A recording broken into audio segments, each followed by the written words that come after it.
Welcome to Case Management and Documentation, Addiction Studies.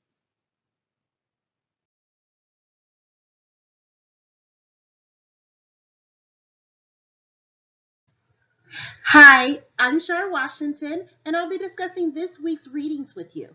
Chapter 12, Communicating for Change. In previous chapters, we learned that case manager and client relationships should be viewed as a partnership. Now, this partnership is necessary because client work does involve collaboration. Each person participating in this collaboration will have a unique role. The clients themselves initiate the change, while case managers are there to support, encourage, provide suggestions if necessary and appropriate, as well as stay with the person while they go through the change. In order to communicate that we are there for our clients, we should use phrases that involve none other than we. Examples of these phrases could be, we can look at some agencies that do this work. Or, let's go over some ideas together. Even if it doesn't work out, we should still own it with the client, such as, hey, we didn't really see that one coming. It's going to allow the client to know that they are not alone in their situation. Now, in order to assist our clients on the journey of change, we should also understand the various stages of change. The stages of change model displayed was developed by Prosaska and DiClemente. It is also known as the trans-theoretical model. The trans-theoretical model has 6 different stages. The first stage is pre-contemplation. This is when the person doesn't recognize that they have a problem. And if they don't recognize that they have a problem, they don't feel the need to take any type of action. We then have the contemplation stage, where the client recognizes that they do have the problem, and not only do they recognize, but they start to think about ways to resolve that issue. We have preparation, and this is when they have made the decision to change. They are now planning how they are going to make that change. Then we have action, and action is when they are putting into practice that plan. They start taking the steps to change their behavior. And then maintenance. So maintenance means that they're finally seeing positive results and they are actively working still on those changes or those steps to ensure that they continuously have that positive results in place. And then we have relapse. And relapse doesn't necessarily mean that the client has gave up. It just means that the client has either had a setback, they've fallen into their own ways, their old ways, I should say, or, you know, they just went backwards. And it's okay because at any given point, any client can be in between these stages. They can be in 2 stages at once, or they can even be stuck in a particular stage for a very long time. The process of change will really depend on the individual. Now, with that being said, I want to take a closer look at the stage of contemplation, as this is often the most difficult for most clients, as being in between contemplation and preparation is a very difficult step. And a lot of clients will remain in contemplation due to being ambivalent. So let's talk about ambivalence a little bit more and how it compares to resistance. Now, ambivalence is the state of having mixed feelings or contradictory ideas about something or someone, while resistance is the refusal to comply with something. Both of these state of beings are normal in the process of change, and they definitely come with different feelings within them. Ambivalence can leave our clients uncertain. They may be hesitant towards different changes, and they may even doubt themselves. While resistance may come with pressure, the feelings of being misunderstood, and defensiveness. Both ambivalence and resistance are normal parts of change.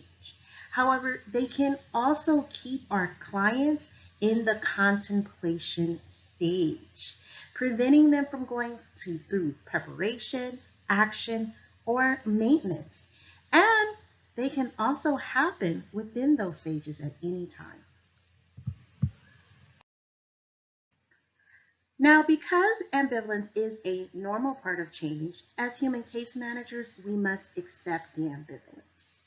And yes, I know, we are going to deal with individuals whose behaviors are destructive. And we want them to immediately change, right, for the betterment of their lives. However, we have to accept them where they are. Change cannot start where we want it to start. We have to start it where the client is. And with that being said, that means we have to look at the ambivalence in the context of the people who are making the changes. We have to understand why they may be hesitant, why they may be uncertain, in order to assist them through that change. Now, there are a couple of reasons of why we want to make sure we understand or come to a consensus in regards to our client's ambivalence. And that is mainly to make sure that we don't misunderstand it as resistance. There are two common mistakes made by case managers. And that is mistaking that the ambivalence is indeed resistance. Resistance actually suggests that the person has oppositional behavior, right? It's going to suggest that the client is being uncooperative or difficult. I believe it was chapter 6 that we talked about the attitudes, right, that we have towards our clients. If we are giving off the vibe, or if we are coming at our clients or communicating to our clients that we believe that they are being uncooperative or difficult, then our communication will be damaged. So we never want to confuse their ambivalence with resistance. The other is thinking that us as case managers are responsible for the client's change. Now, the truth is that some people will remain in ambivalence longer than others, and some people may never even overcome it. But we also have to remember that the client's success is not a reflection on us. As well, the client has autonomy in their lives. Either they are going to pursue the change and actively maintain that change, or they are not. Our role in it is to stand by them, to support them, to encourage them, but it is never ever to take the responsibility of their success.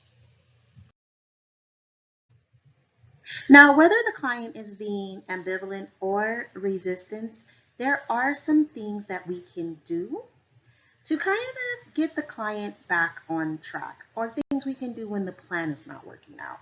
The first thing is we want to come alongside our client. We want to let the client know that there's always a difference between what's happening and what we would like or what the client would like. We should ask about their feelings of not changing or not following the plan, instead of focusing or blaming them for not following the plan through. We also want to discuss the reluctance. And we're going to do this by using I messages, acknowledging how we are seeing it or we are hearing it. So it doesn't convey judgment. We'll allow them to continue just as before, collaboratively and respectively, by reflecting back what they have stated and why they're not changing, letting them know that the decision is theirs. And also pointing out that change is a process. It's normal to want to stop the plan, re-examine the situation, or even change the plan. This allows the client to feel accepted in the situation. An example may be of a client in an abusive relationship. The change would have been for them to leave the abusive household. However, they stayed. We may say it to the client after they have told you the situation. So, your spouse asked you to help them with their medical procedure, and you felt that you should do so, so you returned to the home. I can see that this is a really hard decision for you. So for now, you would like to stay in the household with them. However, whatever you choose is your decision, as it can be really hard to make tough decisions such as this. So now let's discuss what has happened a little more and how you're feeling about it. Approaching the client in this way lets the client know that you're not necessarily disappointed in them and that you are still there to support and help them. It also lets them know that sometimes we may end up relapsing or taking a step back before we can take a step forward. One of our roles as case managers is to motivate and encourage our client. How we motivate and encourage our client is going to depend on each and every client because each and every client is different. However, we definitely want to identify if our client is discouraged. Some common symptoms that we may see in discouraged people may be situations seem to overwhelm them, they have a low regard for their capabilities or they put themselves down, they're unwilling or unable to take responsibility, and they describe their circumstances or other people as totally domineering and overwhelming. I'll give you an example. We have an individual who suffers from alcoholism, and they come to you and they state that they are so stupid. They do not understand why they just cannot quit drinking, and that they drink because work is stressing them out. It's not necessarily that they want to drink, but it helps with the pressure of work. And their spouse is so overwhelmingly naggy that they have to drink and everything just overwhelms them. And I know what you're thinking. It sounds like a bunch of excuses. But at the bottom of all of that, it is the fact that guess what? This client is discouraged. So we will need to find ways to motivate and encourage this client to change while not taking control of their situation and allowing them to take part of the change and have the self-determination to do so. Therefore, as a case manager, we must encourage people to look for and try alternate ways of doing things. So how do we do that? Well, some of the following strategy skills could help us. First, begin where the client is. We will never put down the client for seeking help or not seeking help early on. Remember, the first step to change is pre-contemplation, right? So the client may not have even realized that they had a problem, and we will want to focus on now instead of why didn't you back then. We're going to also want to identify the strengths that our clients have. Remember, we have to gather a strategic plan. So identifying the client's strengths will assist us with knowing how much involvement will be required from us. Each client will have their own degree of independence. Each will have their own capabilities. And because of that, we will need to clearly define and evaluate their obstacles. In the textbooks readings this week, we were given the comparison of a depressed college student taking public transportation in comparison to a person with an intellectual disability. Now, each of these individuals may have an obstacle using public transportation, but the obstacle and the need may be very different, and each will require a different strategy. So we want to make sure we're assessing the person's obstacle. The next is appreciating every effort that the client does. I like to say one can never succeed if you don't try. First attempts won't always be successful. We want to continue to encourage that client, praise their attempt, and identify the courage and the strength that that attempt took. We also want to acknowledge and show them that, hey, you tried and all is not lost. You've gained experience from that attempt. And of course, we will always look for the potential in a client, especially those who are discouraged or become disappointed in themselves, right? They may doubt their capabilities or even become stagnant due to perceived beliefs of weakness or lack of growth. We want to remind them of their accomplishments. We want to remind them of their successes. To assist us with phrases that encourage or discourage clients, let's go ahead and review the following chart.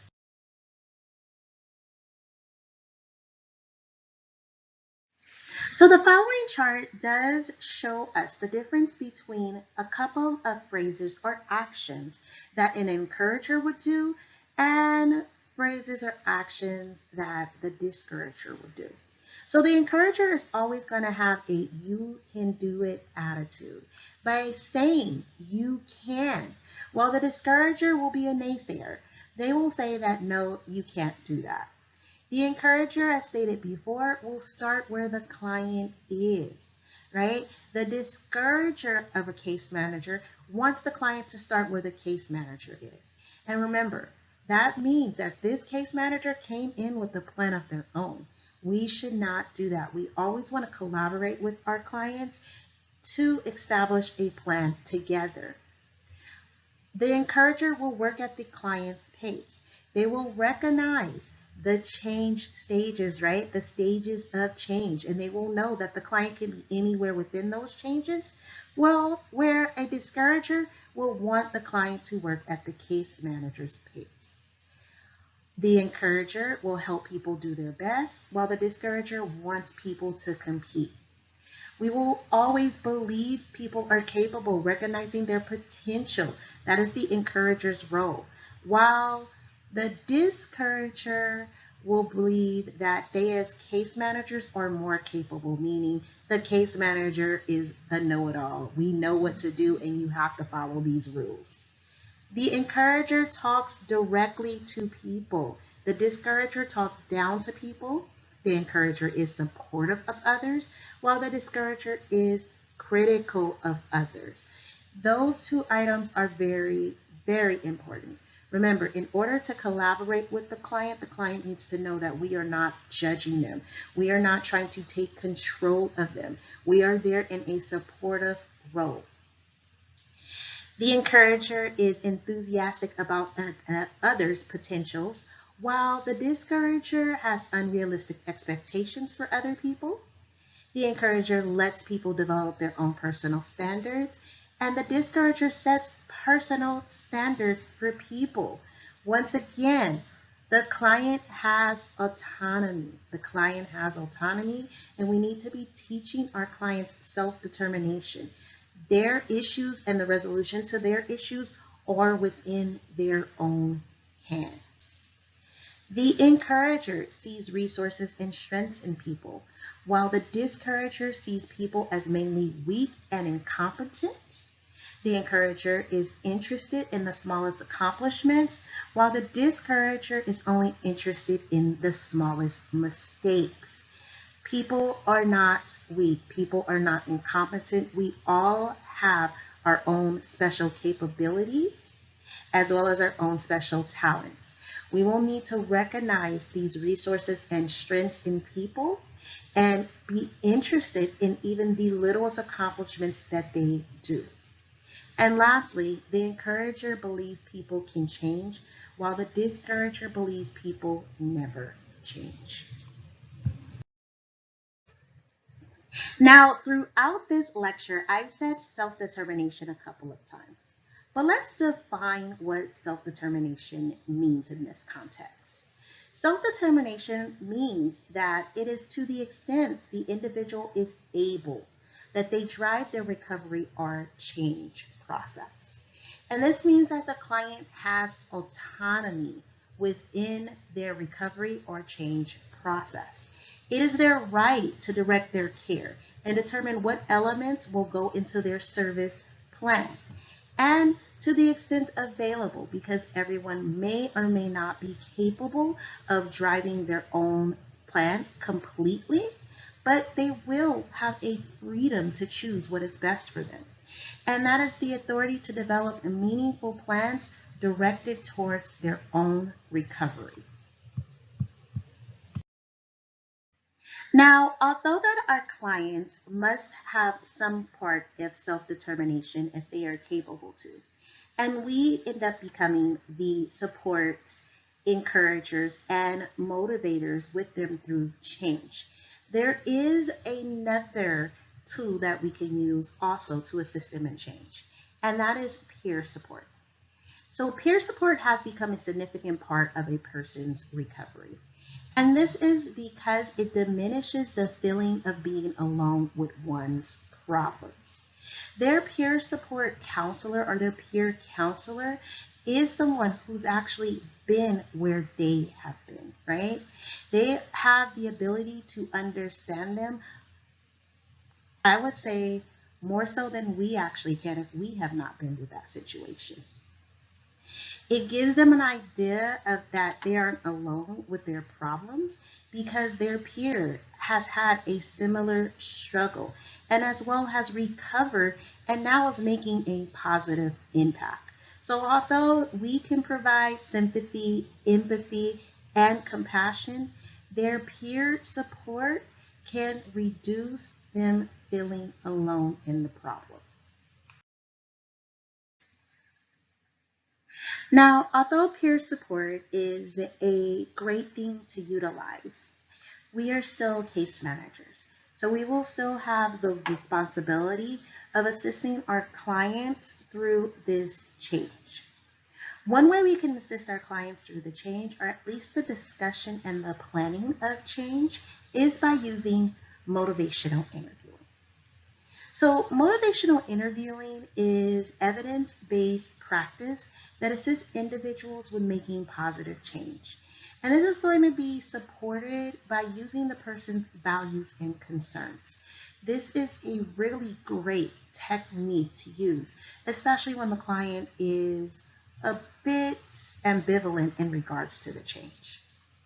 Some of the things that we're going to explore in motivational interviewing will be safe environments to explore, getting around initial worries, articulating self-determination, assisting with talks of change, discussing discrepancies, expressing ambivalence, bringing out commitment, facilitating change, discussing other points of view, trapping the client, and I guarantee you it's not how it sounds, brainstorming, offering advice, summarizing, and steering around the obstacles.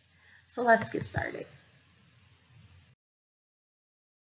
So in previous chapters, we did learn that we need to set a safe environment for our clients to be able to discuss vulnerable things with us. In doing so, this means that we are making it safe to explore. We are using reflective listening from the start. And this is important because it's going to set the climate or the tone to explore the problem. It's allowing the client to know it is safe to talk to us. Not only is it safe to talk to us, but we are also listening to what they are saying. Case managers, to do this, should start with open questions. This is going to show our interest and our willingness to collaborate. Examples of some of the open questions that we may ask will be, tell me about how you see the situation. This is going to give us an idea of how the client is viewing the situation. We can also say, so is it really hard right now to see a way out of this situation? It lets us know, does the client already have a plan? Are they headed in the right direction? Are they setting their own priorities?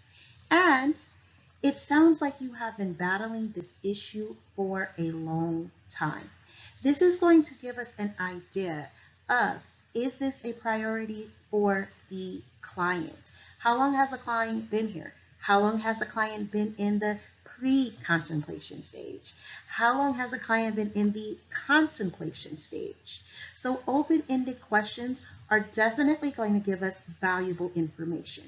As well, it is going to let the client know we value them. We are listening to what they are saying, we are able to follow along, and we're taking interest in their situation. There will also be times in our initial interviewing of clients that they have particular worries about a subject. They will come in with their own assumptions about what we will be saying to them. They may even think that we're just going to prescribe a solution to them, right? Quit drinking, go on a diet, get some exercise. And that is not going to be our initial reaction. Sometimes they believe that their problems have so many obstacles or barriers, such as financial constraints, or they fear disappointing others, or they think that the things that they're doing is actually hindering problem solving.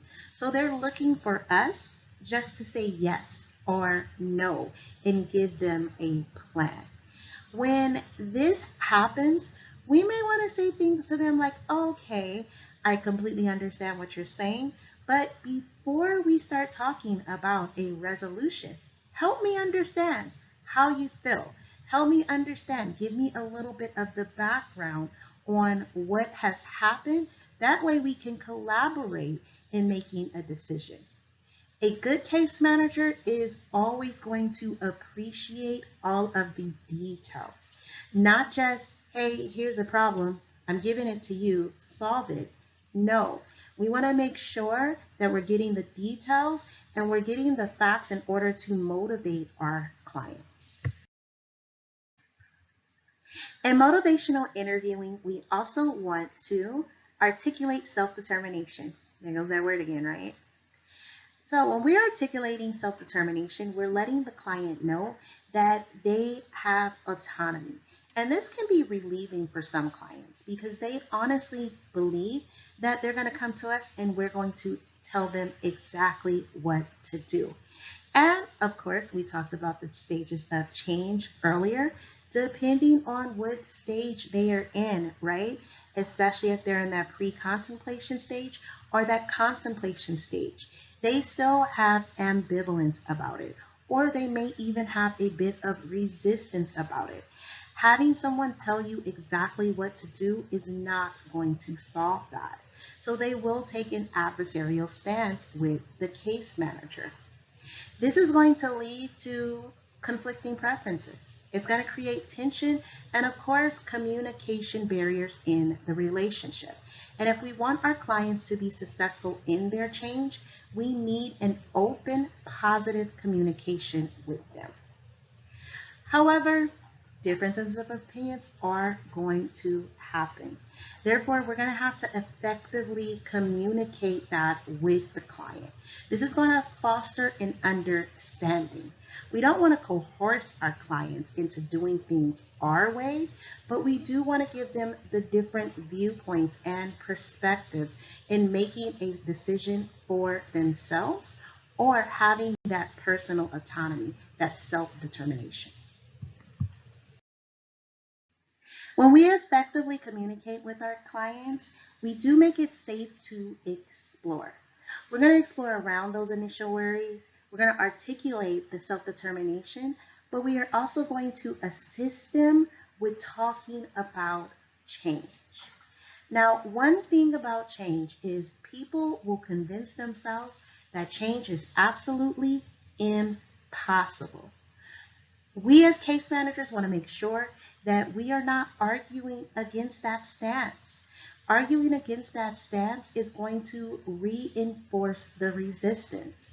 If our client comes to us with the problem and they have 1,003 reasons of why they cannot change, we do not want to say, well, you should, or you must, or you have to, as it is just going to ground them in their thoughts. What we want to do is we want to encourage the change talk by having those clients voice the reasons for change. We're going to do this by asking open questions about change, such as, tell me a little bit about how you would like things to be. What do you want for yourself in the long run? And what would being free of these symptoms be like for you? This way, the client is using their own voice to determine the reasons of why they should change. You ever hear that thing that says, or that phrase that says, if you say it out loud, you'll hear it better? And that's exactly what we're doing when we help people talk about change. We're allowing them to be the voice of reason for their own change. As we are using our motivational interviewing strategies and helping people talk about change, we're also going to be discussing discrepancies. Now, discrepancies may be the main cause of ambivalent behavior. And this is because there's always going to be the discrepancy between the way things are at this time and the way we would like things to be. The more a person deals with these discrepancies or recognizes these discrepancies is more likely than the person will move towards change. As a case manager, we want to allow the person to discuss why that change will be an advantage or disadvantage, or I should say that discrepancy will be an advantage or disadvantage. We can do this by asking open-ended questions, such as, let's put aside how hard it may be for you to change and tell me about where you would like to see yourself in 5 years, or what would you like it to be like in 5 years. That is going to discuss the advantages of change. Now, we want to discuss the disadvantage of change. We might say, how would things be different if you took a step towards change? Or even describe the main reason for not making the change. We will always be listening attentively to our clients, but what we want to do here is reflect back what the client has told us. Earlier, I stated, allow the client to be the voice of reason. We're going to reflect back what the client has stated to us so they can hear it twice, once from themselves, and then, of course, once from us. Now, when communicating with our clients, as we are talking to them about change and allowing them to discuss their discrepancies, they may still be ambivalent. And as I stated before, ambivalence is a normal part of change. But when a client is expressing their ambivalence, then we know that we are on the right track. We know that we have used good communication techniques, and it's showing that we value or appreciate the client. When we value and appreciate the client begins to feel safe with us. Therefore, they're going to talk to us more openly, and they're definitely going to tell us about their ambivalent feelings. Let's say, for example, we have a client that has a health issue but does not take their medicine.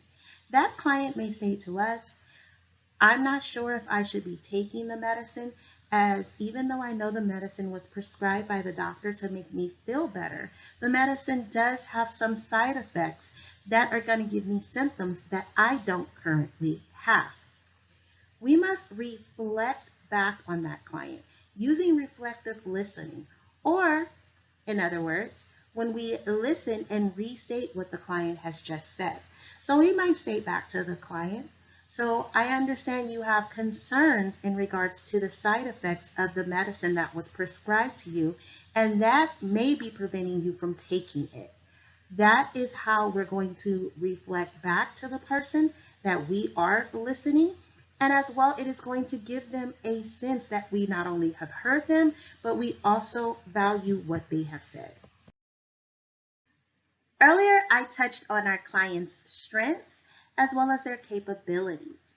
And this is really important in identifying because we may have to bring out our clients' confidence. Sometimes a lack of confidence is going to be a normal part of ambivalence.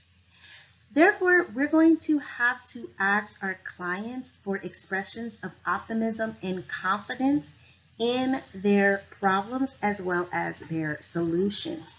This is going to have the client express explicitly what they have to offer to contribute to success. Let's say we had a client who was attempting to quit smoking. Now, the client has attempted to quit smoking before in the past, and they may have successfully done so for 3 months, 6 months, 5 months, 4 months, 4 years. It will not matter. But what we're going to do is ask, okay, you've quit smoking in the past. What do you think contributed to the success of you quitting smoking for those blank number of months? We're definitely going to ask for details, and this way that the client has to talk about their own success and how they overcame the obstacle. This, once again, is letting the client hear themselves in regards to their own confidence and their own accomplishments. Encouraging this type of self-expression is going to strengthen the client's capability and belief in knowing that they have the ability to overcome their problem or effectively change. What we're going to do as case managers is reflect on what the client has stated to us. So in the situation with the client smoking, they may say, you know what, I stopped driving past the store I usually get the cigarettes at. Or on my breaks at work, instead of stepping outside for a smoke break, I will go on a 15-minute walk. So we may want to point out, well, in the past, it does appear that exercise has helped you with no longer smoking. Taking your breaks and going on a 15-minute walk, or not taking that route home, which requires strength and determination. So we may even list all of our clients' accomplishments or traits in a way to bring out their confidence and boost them up. Another step in motivational interviewing is to facilitate commitment. This is going to be to elicit intentions of change from the client or coming up with a plan. Not us coming up with the plan, but the client coming up with the plan. One thing that we can do as case managers, we might ask the client, can you describe something that you would be willing to try at this point in regards to their problem? Or tell me about your intentions just to get started. This way we have an idea of the plan that the client has come up with. And typically, if a client comes up with the plan, they're more than willing to go along with that plan. As well, when the client does develop the plan, we may want to ask for permission to share this plan with someone. Typically, sharing the plan with a family member or a close friend or even a coworker, if they allow it to, will strengthen their commitment to that plan as well as increase their determination to follow through on that plan. Now, even with using some of these motivational interviewing techniques, we will still have clients who are reluctant to change. In order to address this reluctancy, we will need to reflect the opposite side of change. This means that we're going to have to do so without sarcasm. We want to foster understanding, but avoid manipulation in our client interactions. We have to remember that the client is part of this collaboration. The client is never an adversary. We're going to use a matter-of-fact tone when we are talking to our client. And we're also going to have an empathetic reflection and highlight consequences that can shift the client's perspective and lead them to advocate for a positive change. Let's go back to our example earlier of our client who doesn't want to take their medicine because they fear the negative side effects of the medicine. We may say, so you feel that taking the medicine prescribed to you may give you symptoms, even if they are mild symptoms. that you do not have as of now, although they may help what you're currently dealing with. When we reflect that back to our client will then begin to think about the positive side of taking the medicine, that the medicine may indeed address the symptoms that she or he already has, and as well may only have a milder side effect. Reflecting the opposite side of the situation with the client prevents us from being argumentative with the client or trapping the client. Now, as I stated earlier, arguing with the person in regards to change or even confronting them and saying that they are bad people or they just don't want to make a change is not helpful. People will stay and work on their change when they feel safe to do so and when they feel supported to do so. And we always want to once again remember that they are in control of their own situation. And if someone is willing to listen to them, then that is part one of them changing. Remember, the first stage is pre-contemplation. The second stage is contemplation. So if we can help our client hear and talk about their problems, we've already got them to stage two. When a client still remains ambivalent in regards to their situation, another technique that we can try is brainstorming with the client. We may have to spend time with our client talking about the desired change. And when we're spending time with that client about the desired change, we may ask them to list as many ideas as they think they can for making the change. We are free to add our own ideas too, but make sure we're getting most of the ideas from the client. As the client lists those ideas, make sure we have no judgment. Remember, there's no right or wrong answers in the brainstorming process. We just want to get the client thinking about their change, right? That contemplation stage, making sure they are coming up with a plan to move to the third stage of change. Typically, when all of the options are laid out, a solution will appear. And sometimes we might even end up with several solutions. Some may be good, some may be bad. And you know what? We can also combine solutions to come up with the best solution for our client to try out.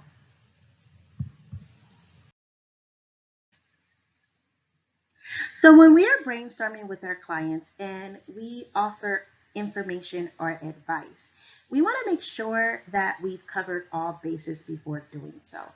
And this is important because it's an arrogant approach to tell people what to do with their lives. Remember, our clients have autonomy and their own self-determination. There goes that word again. So before we offer our own ideas, we want to make sure that we fully listen to our clients. And we've explored those ideas of the clients as well. We want to ask permission to do so before offering the advice. The only exception to this is if we believe it can help the person or if we need to warn the person about a threat to their safety, right? And we're only doing it after we make it clear that it is up to the person whether or not they use the advice. We never want to come off like we are the end all, that we are telling them what to do or we're forcing the client what to do. Summarizing is another technique in motivational interviewing. Summarizing is going to help us clarify, organize, and start the conversation again. Now, if you're skilled at reflective listening, then that means that you can summarize well. There are typically three types of summaries we're going to use when we are having a conversation with our clients. and that is going to be collecting summaries. When we collect summaries, we are basically going over the important parts of the conversation. We can do this by starting off and saying, let me go over what you have said so far. After stating what we believe are the important parts of the conversation, we can also ask the clients, did I miss anything? And then we have linking summaries. So linking summaries, just like collecting summaries, are also going to go over the important parts of a conversation, but it is also going to link together the important parts of previous conversations as well. And then we have transition summaries. Now, transition summaries are something that we always want to end our sessions with our clients with. And this is because it prepares the client to move forward to another interview, whether that interview be with you or a referring provider.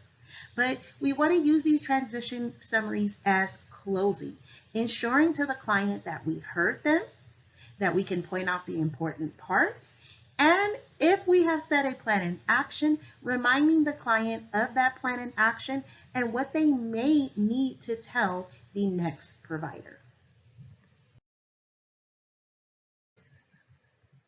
Now, there will be times with clients where they do not believe change will happen. And we may even say to ourselves, after using our motivational interviewing techniques, articulating the self-determination, assisting with the talks of change, discussing the discrepancies, offering advice, brainstorming with them, where even to us, it does seem hopeless. We will still need to steer around those obstacles. And this means that we're going to have to be persistent and we're going to have to explore a little bit more. Exploration may actually unveil some possibilities. This requires that the case manager remain hopeful and encouraging, right? The client is going to receive our positive attitudes, even when they do not have such a positive attitude. And it may assist them in looking in a new direction or feeling positive about the change. We're going to be responsible for maintaining that positivity, and even though we're positive, we still have to be realistic, right? We want to be a realist at the same time, but also an optimist, if that makes any sense. So our attitudes and the way we approach the client and their problem is going to assist them in finding a solution, and not only finding a solution, but making that change and having it be successful.